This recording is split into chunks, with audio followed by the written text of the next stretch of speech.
Hello everyone. Welcome back to the channel. நம்ம இந்த வீடியோல ஃபர்ஸ்ட் என்ன ப்ராப்ளம் பார்க்க போறோம்னா, அசார்ட் நம்பர். அசார்ட் நம்பர்னா என்னன்னா, அவங்க நம்பர் குடுப்பாங்க. லைக் 18 நம்பர் குடுக்குறாங்க. இதுக்கு வந்து நம்ம சம் ஆஃப் டிஜிட்ஸ் கண்டுபிடிக்கணும். சம் ஆஃப் டிஜிட்ஸ் கண்டுபிடிச்சா என்ன வரும்னா, இதுக்கு 9 வரும். ஓகேவா?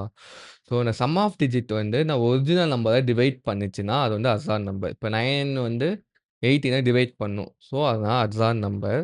நமக்கு எப்படி சம் ஆஃப் டிஜிட்ஸ் கண்டுபிடிக்க நம்ம ஆல்ரெடி பார்த்துருக்கோம். ஒவ்வொரு நம்பரா ஸ்ப்ளிட் பண்ணி நம்ம ஆட் பண்ணோம்னா, எனக்கு சம் ஆஃப் டிஜிட்ஸ் கிடைச்சிரும். ஸோ நான் இப்ப என்ன பண்ணணும்னா, ஒரு நம்பருக்கு ஃபர்ஸ்ட் சம் ஆஃப் டிஜிட்ஸ் கண்டுபிடிச்சுட்டு, அந்த நம்பர் வந்து ஒரிஜினல் நம்பர் டிவைட் பண்ணுதான்னு கண்டுபிடிக்கணும். ஸோ நம்ம nன்னு ஒரு நம்பர் வாங்கிக்கலாம் ஃபர்ஸ்ட்டு. இப்போ வந்து நான் இத சம் கண்டுபிடிக்கணும்.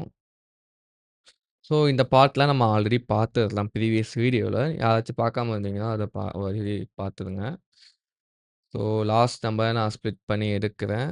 தென் இந்த நம்பர வந்து அப்டேட் பண்ணிருவேன். ஸோ சம் கண்டுபிடிக்கிறோம். ஓகே. இப்போ ஃபைனலா நாம என்ன பண்றோம்னா,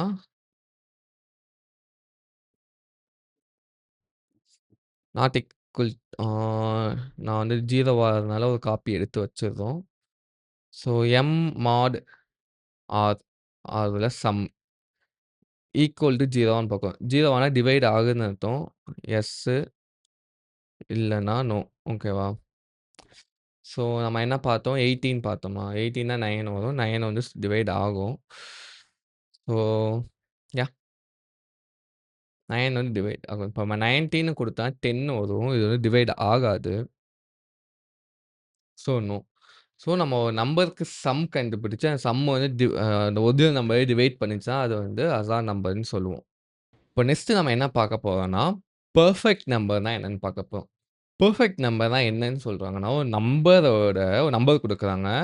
அத ஈட்டு டிஜிட்டோட ஃபேக்டோரியல் கண்டுபிடிச்சு ஆட் பண்ணி, திரும்பி எனக்கு ஒரிஜினல் நம்பர் வந்தா, அது வந்து என்ன சொல்றாங்க, பெர்ஃபெக்ட் நம்பர்ன்னு சொல்றாங்க. Let's take 145. நான் ஈச் நம்பருக்கு என்ன கண்டுபிடிக்கணும்னா, ஃபேக்டோரியல் கண்டுபிடிக்கணும். ஃபேக்டோரியல் கண்டுபிடிச்சு ஆட் பண்ணணும். ஓகேவா? எனக்கு 1 ஃபேக்டோரியல் 1. இப்போ 4 ஃபேக்டோரியல் என்ன வரும்? 24 கரெக்ட்டா? இப்போ 5 ஃபேக்டோரியல் 120. நான் இத ஆட் பண்ணேன்னா எனக்கு 145 வரும். சரியா? ஸோ, பெர்ஃபெக்ட் நம்பர்னா நம்மள என்ன சொல்றாங்கன்னா, ஒரு நம்பர் எடுக்கிறோம். அந்த நம்பர்ல இருக்க டிஜிட்டோட ஃபேக்டோரியல் கண்டுபிடிச்சு சம் பண்ணோம்னா, நமக்கு என்ன வரும்? நமக்கு வந்து ஒரிஜினல் நம்பரே வரும். அது மாரி வந்துச்சுன்னா நம்ம என்ன சொல்லுவோம்? ஆ பெர்ஃபெக்ட் நம்பர்ன்னு சொல்லுவோம். சரியா? ஸோ, நம்ம இந்த ப்ராப்ளம்ல சம் மட்டும் பண்ணாம, நமக்கு என்ன கண்டுபிடிக்கணும்னா, ஃபேக்டோரியல் கண்டுபிடிக்கணும். So, 1 I less than equal to limit r I plus plus. So, fact int equal நம்ம ஆல்ரெடி ஃபேக்டர் எப்படியே கண்டுபிடிக்கணும். ப்ரீவியஸ் வீடியோல பார்த்துருப்போம். அத வந்து செக் பண்ணிக்கோங்க. நம்ம ஜஸ்ட் சம் மட்டும் பண்ணாம, ஃபேக்டோரியல் கண்டுபிடிச்சு, அந்த ஃபேக்டோரியல சம் பண்றோம். ஓகேவா? ஸோ, நான் என்ன நம்பர் வரும்ன்னு சொன்னா 145 சொன்னேன். கரெக்ட்டா? ஸோ, நம்ம 145 ஃபேக்டோரியல கண்டுபிடிச்சு சம் பண்ணா திரும்பி 145 வருதான்னு பார்த்தா வரும். ஸோ, அது வந்து எஸ்ன்னு வரும். நம்ம வேற ஏதாச்சும் நம்பர் வந்து ரேண்டமா குடுத்தோம்னா, நம்மளுக்கு அந்த நம்பர்ஸ் வந்து வராது. ஓகே. ஸோ, நோன்னு வரும். ஸோ, பெர்ஃபெக்ட் நம்பர் ஓட உங்களுக்கு டெஃபினிஷன் தெரிஞ்சுச்சுன்னா, உங்களால ஈஸியா அந்த நம்பர்ஸ் வந்து நம்மளால சால்வ் பண்ணியிருக்க முடியும். ஆல்ரெடி உங்களுக்கு ஃபேக்டோரியல் கண்டுபிடிக்க தெரியும்.